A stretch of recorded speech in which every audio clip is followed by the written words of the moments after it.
Hi everyone, welcome to UG entrance examination battle 24/7। और आज के इस वीडियो सेशन में हम डिस्कस करने वाले हैं ऑल अबाउट इंग्लिश सिलेबस।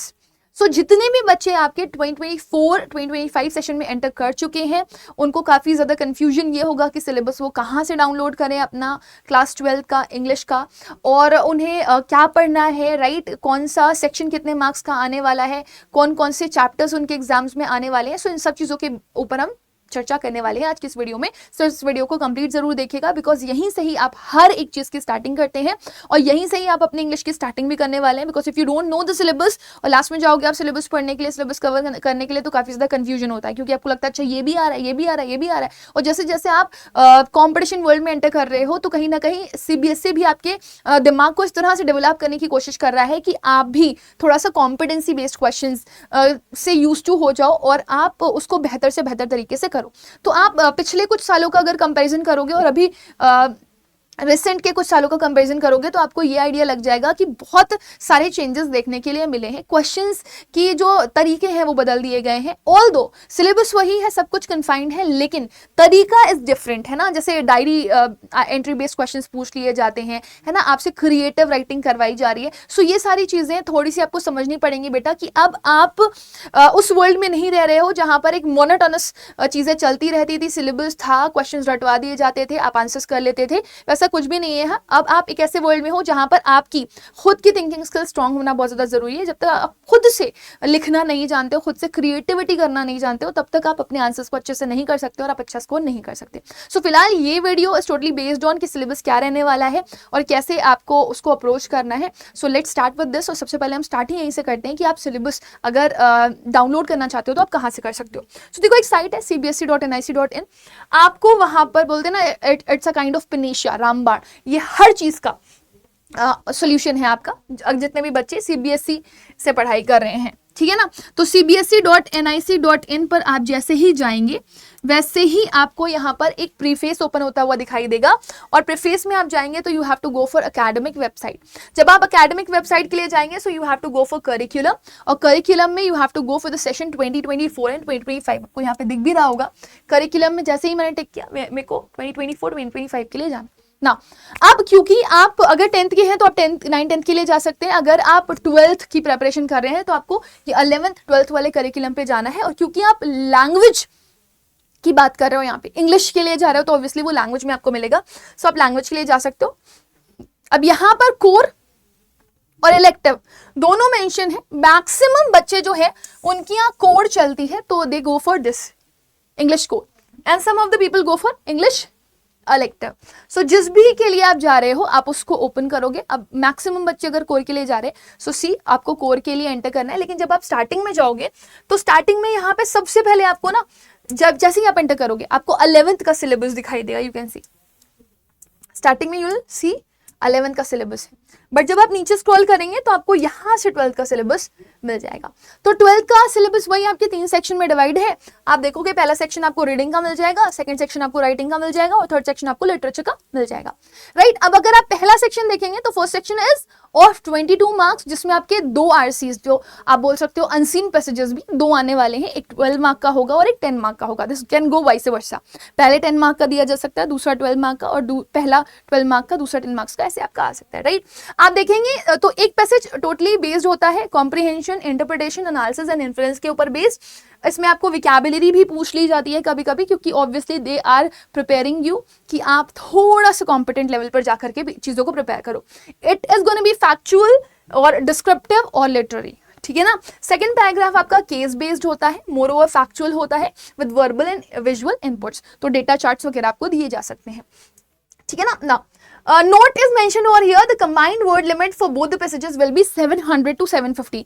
दोनों पैसेजेस मिला करके आपका ऑल टोटल जो आरसी होने वाला है या अनसीन पैसेज होने वाला है वो 700 to 750 वर्ड्स का होने वाला है। और इसमें आपको दोनों टाइप के क्वेश्चंस पूछे जाएंगे। आप देख सकते हो यहाँ पे एमसीक्यूज भी होंगे, ठीक है ना, ऑब्जेक्टिव क्वेश्चंस भी होंगे, और साथ ही साथ में शॉर्ट आंसर टाइप क्वेश्चंस भी आप बोल सकते हो। तो एमसीक्यूज को ही आप ऑब्जेक्टिव बोल सकते हो, सब्जेक्टिव भी आपको यहाँ पर मिल रहा है, तो शॉर्ट टाइप आंसर क्वेश्चंस भी आपको मिलने वाले हैं 40 to 50। सो आप देख सकते हो यहाँ पर सीबीएसई चाहता ही है कि आप कंपटीशन वर्ल्ड में एंटर करो, है ना। पहले नहीं होता था, पहले सारे के सारे सब्जेक्टिव ही आते थे, लेकिन अब क्योंकि आप देखोगे आपका सीयूईटी का एग्जाम होता है, आगे और भी एग्जाम्स के लिए आप मल्टीपल एग्जाम के लिए प्रिपेयर करते हो, तो वहाँ पे पेपर ही ऑब्जेक्टिव आते हैं, तो इस वजह से एमसीक्यू आपका रख दिया गया है यहाँ पर।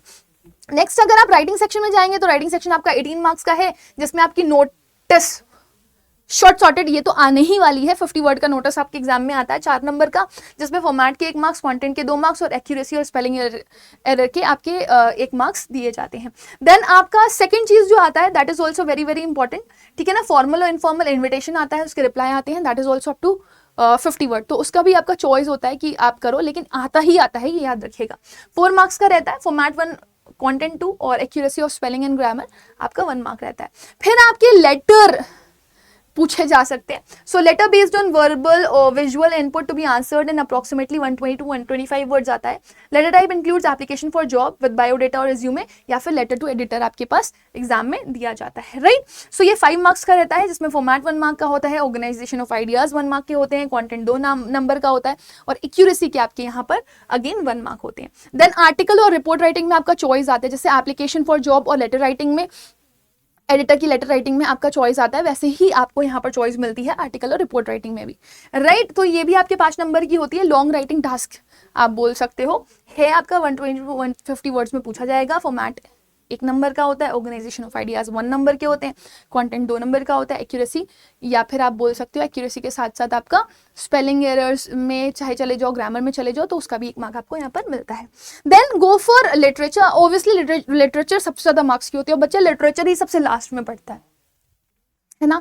अभी मैं वापस आपको बोलना यही चाहूंगी बेटा कि लिटरेचर में अब जो आप सोचते थे ना कि रटा रटाया हो गया, काम बन गया, नहीं, जब तक आपके थॉट प्रोसेस डेवलप नहीं होंगे, जब तक आपकी क्रिएटिव राइटिंग स्ट्रांग नहीं होगी, तब तक आप इसको अच्छे से नहीं कर सकते। तो 40 मार्क्स की आपकी लिटरेचर आनी है, जिसमें आप देखो क्या क्या चीजें आपको यहाँ पर मिल रही हैं। 1 poetry extract out of 2 from the book Flamingo, 2 assess comprehension, interpretation, analysis, influence and appreciation.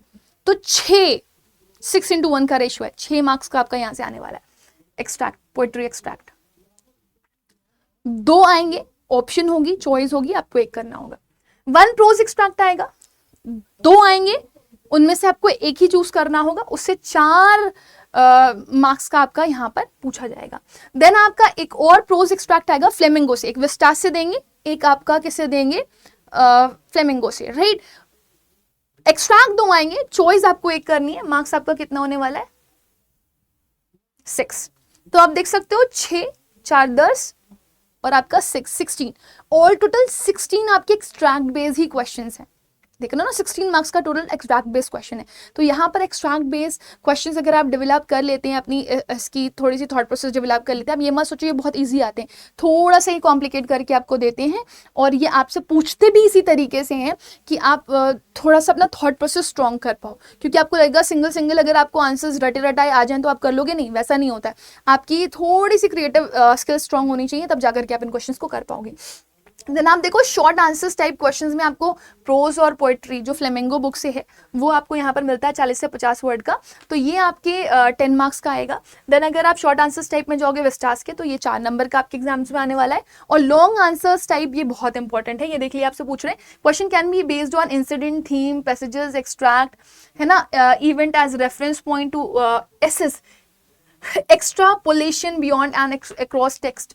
The question will elicit analytical and evaluative response from student any one out of 2 questions. तो फ्लेमिंगो से एक आएगा, एक आपका Vistas से ले लिया जाएगा। लॉन्ग आंसर राइटिंग टास्क है, ये 5 नंबर का होगा, बट यहाँ पर आपको खूब सारी अपनी नॉलेज जो है वो इस्तेमाल करनी पड़ेगी। नॉलेज क्या, क्रिएटिविटी आपको अपनी दिखानी पड़ेगी। अगर आपने चैप्टर अच्छे से पढ़ रखे हैं, उनके बारे में आपको अच्छे से आइडिया है, आपको पूरा अच्छे से चैप्टर समराइज है, तो फिर आपको थोड़े थोड़े प्रोसेस पता होने चाहिए। डायरी एंट्री कैसे करते हो आप लोग, लेटर राइटिंग कैसे करते हो, क्योंकि ये आपकी क्रिएटिव राइटिंग से कनेक्ट करके पूछा जाता है। सो ये पूरा का पूरा आपका सिलेबस है, और इसी सिलेबस के हिसाब से आपको प्रेपरेशन करनी है। बाकी अगर आप थोड़ा सा प्रॉपरली देखोगे तो आपका 80-20 का सेक्शन होता है, 20 इंटरनल मार्क्स होते हैं, 80 मार्क्स का आपका पूरा पेपर बनता है। सो 80 मार्क्स का डिवीजन आपका हो गया। बाकी बुक्स में प्रोज अगर आप देखेंगे, फ्लेमिंगो में आपका लास्ट लेसन आ रहा है, लॉ स्प्रिंग आ रहा है, डीप वाटर आ रहा है, Ratrapara, Indigo, Poets and Pancakes, Interview or Going Places. Poetry section में आएंगे My Mother at 66, Keeping Quiet, A Thing of Beauty, A Roadside Stand और Aunt Jennifer's Tiger आ रहा है. Then आप आगे बढ़ेंगे तो विस्टास से आपका third level tiger king, journey to the end of the earth, the enemy, on the face of it, memories of childhood में आपके 2 सेक्शन है, the cutting of my long hair और we too are human beings. ये पूछा जाने वाला है. आप देख सकते हैं असेसमेंट के भी मार्क्स इन्होंने आपको क्लियरली बताए हुए हैं. लिसनिंग स्किल्स के ऊपर बेस्ड आपके 5 मार्क्स रहने वाले हैं, स्पीकिंग के ऊपर 5 और प्रोजेक्ट के ऊपर आपके 10 मार्क्स रहने वाले हैं. So this is gonna be really very important. इससे आपको काफ़ी सारी चीज़ें मीनवाइल सीखने के लिए भी मिलेंगी. ये मत सोचना कि बहुत क्लियर कट आपका सिलेबस रहता है. इंग्लिश तो बहुत आसान होती है, लास्ट मोमेंट पे पढ़ लेंगे. इंग्लिश में आपको अब बहुत सारी थॉट प्रोसेस इस्तेमाल करनी होती है. सबसे बड़ी चीज़ तो ये है कि आपको प्रैक्टिस बहुत ज़्यादा अच्छे से होनी चाहिए, क्योंकि इंग्लिश का पेपर लेंदी आता है और कई बार ऐसा होता है कि बच्चों का पेपर छूट जाता है और बच्चे सही एनालिसिस ना करने की वजह से मार्क्स कम भी लेकर के आते हैं. तो बेहतर प्रिपरेशन करिएगा, अच्छे से प्रिपरेशन करिएगा. I am pretty sure about this कि आपका पेपर अच्छा होगा अगर आप स्टार्टिंग से ही इसको फोकस करके चलेंगे तो. So rest. Thank you everybody. अगर आपको कोई कंफ्यूजन है, कोई डाउट है तो वो आप मुझसे after the video comment section में पूछ सकते हो. Thank you.